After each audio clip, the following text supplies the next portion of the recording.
Movie के शुरुआत में हम एक पुलिस ऑफिसर को देखते हैं जो कि एक पुलिस फोर्स के प्राइवेट के खिलाफ प्रोटेस्ट कर रहा था, जिस दौरान उसे कोई अनजान आदमी गोली मार देता है और पुलिस ऑफिसर वहीं मारा जाता है। उसके बाद हमें अगले सीन में कुछ साल बाद का सीन दिखाया जाता है, जहां हम उसी पुलिस ऑफिसर की बेटी रूका को देखते हैं जो कि अपने पिता के ही तरह पुलिस फोर्स को ज्वाइन करना चाहती थी। इसलिए उसने टोक्यो पुलिस फोर्स की एक प्राइवेट टीम को ज्वाइन किया हुआ था। इस टीम का नाम इंजीनियर हंटर्स होता है, जो कि इंजीनियर को ढूंढ कर मारने का काम करते हैं। अब यहाँ पर इंजीनियर उन लोगों को कहा गया है जो लोग अपनी बॉडी को अनजान तरीके से बदल चुके हैं। दरअसल इनके शरीर का अगर कोई हिस्सा काट दिया जाए या डैमेज हो जाए तो वह हिस्सा अजीब से हथियार में बदल जाता है। इसलिए यहाँ पर एक ऐसे इंजीनियर का शिकार करने रूका पुलिस फोर्स के साथ आई हुई थी, जिसने कई लोगों की जान ली है। अब वह इंजीनियर एक बिल्डिंग में छुपा हुआ था, जहाँ इंजीनियर हंटर पहुंचकर उसे चारों तरफ से घेर लेते हैं और फिर उस इंजीनियर को बुरी तरह से गोली से भून डालते हैं, जिसमें उसका एक हाथ कट जाता है, लेकिन हाथ की जगह उसकी बॉडी में से एक हथियार निकल आता है। जिसके बाद वह इंजीनियर सभी इंजीनियर हंटर को बुरी तरह से मारने लगता है। तभी वहाँ रूका पहुंचकर उस इंजीनियर का बहादुरी से सामना करती है और उसी के हथियार से उसकी बहुत बुरी हालत कर देती है। साथ ही अपनी तलवार के जरिए उस इंजीनियर का सर 2 हिस्सों में काट देती है, जिससे उसकी वहीं पर मौत हो जाती है। अब इंजीनियर की बॉडी को फोरेंसिक में लाया जाता है, जहाँ इंजीनियर के ब्रेन को काट करके एक चाबी जैसा ट्यूमर बाहर निकालते हैं। जिस दौरान हमें पता चलता है कि यह चाबी जैसा ट्यूमर हर इंजीनियर के बॉडी में होता है और इसी ट्यूमर को 2 भागों में काटने पर ही इंजीनियर की मौत हो सकती है। इसके बाद रूका एक बार में जाती है जहां उसकी बचपन की दोस्त काम करती थी। इसी बीच रूका को एक अर्जेंट कॉल आता है और उसे फौरन पुलिस स्टेशन पहुंचने के लिए कहा जाता है। इसलिए रूका बिना देरी किए हुए पुलिस स्टेशन पहुंच जाती है, जहां कमिश्नर उसे सरप्राइज देते हैं। दरअसल आज रूका का जन्मदिन होने के साथ साथ उसकी 50 इंजीनियर किलिंग भी पूरी हो चुकी थी। यहाँ हमें पता चलता है कि रूका के फादर की मौत के बाद कमिश्नर ने उसे पाल पोस कर बड़ा किया है। अब इसके बाद हम अगले सीन में एक प्रोस्टिट्यूट को देखते हैं, जिसे एक अनजान आदमी काफी बुरी तरह से मार डालता है। यहाँ वह उसे मरने से पहले उसके शरीर में से कई जगह पाइप डालकर उसका सारा खून निकाल लेता है और अब यह केस रूका को दिया जाता है। इसलिए वह प्रोस्टिट्यूट की लाश देखने जाती है, जिस दौरान उसे लड़की के हाथ में एक चाबी का निशान मिलता है और इससे वह समझ जाती है कि यह काम टोक्यो के सबसे बड़े क्रिमिनल कीमैन ने किया है। इसलिए अगले दिन रूका भी एक प्रोस्टिट्यूट के भेष में मेट्रो स्टेशन पर पहुंच जाती है, जहां वह एक ट्रेन में चढ़ जाती है। अब यहाँ पर कुछ देर बाद रूका को अपने सामने एक अजीब सा आदमी बैठा हुआ दिखाई देता है, जिसके चेहरे पर चाबी का निशान बना हुआ था और यह देखकर रूका समझ जाती है कि यही कीमैन है। इसलिए अब वह उस आदमी का पीछा करने लगती है, जो कि अचानक से कहीं गायब हो जाता है। और रूका जब देखती है तो उसे वहाँ एक बॉक्स मिलता है जिसमें किसी की लाश पड़ी हुई थी और तभी हमें पता चलता है कि कीमैन वही आदमी है जो कि सभी को इंजीनियर्स में बदल रहा है और वह खुद भी एक इंजीनियर है। इधर कीमैन अचानक से रूका के सामने आ जाता है, जिसके बाद दोनों में एक जोरदार लड़ाई होती है, जिसमें रूका अपनी तलवार से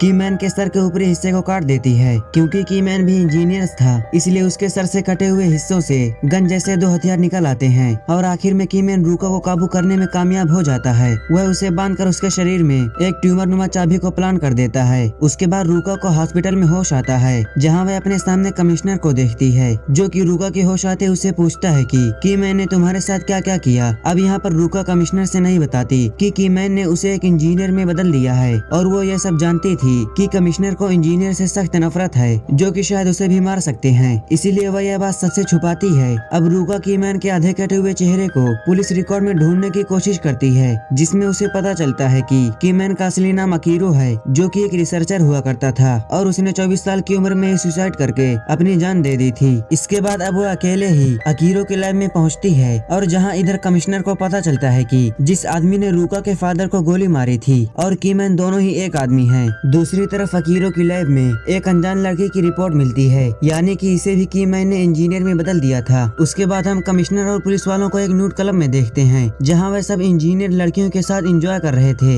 यहाँ पर हमें वह लड़की भी देखने को मिलती है जिसकी रिपोर्ट रूका ने लैब में देखी थी। अब यह लड़की वहाँ मौजूद पुलिस चीफ को अपने साथ ले जाती है, जहाँ वह उसे कुर्सी से बांध देती है और यहाँ कीमैन भी मौजूद था, जिससे लड़की और कीमैन मिलकर पुलिस चीफ के बॉडी के पार्ट को काटने लगते हैं और साथ ही कीमैन उसके अंदर भी चाबी डालने की कोशिश करता है, जिस दौरान चीफ किसी तरह अपना हाथ छुड़ाकर उस लड़की पर ताबड़तोड़ फायर करता है, जिसमें उस लड़की के शरीर के 2 टुकड़े हो जाते हैं और उसके शरीर के नीचे का हिस्सा एक अजीब तरह के हथियार में बदल जाता है और चीफ उस लड़की को बड़ी मुश्किल से मारने में कामयाब हो जाता है, लेकिन इससे कोई फायदा नहीं होता क्योंकि कीमैन उसके अंदर चाबी डालने में कामयाब हो जाता है। इसलिए उसके शरीर के सभी कटे हुए पार्ट हथियार में बदल जाते हैं और वह पुलिस स्टेशन पहुंचकर पुलिस वालों की जान ले लेता है। हालांकि आखिर में पुलिस वाले उसे मार गिराते हैं और इस खबर से बौखलाकर कमिश्नर पुलिस के लिए शहर में मौजूद सभी इंजीनियर को मारने का ऑर्डर देता है। वहीं रूका उस लड़की के घर पहुंचती है जहां उसकी मुलाकात कीमैन से होती है, जो कि रूका से बताते हैं कि उसके फादर पुलिस के लिए स्नाइपर का काम करते थे,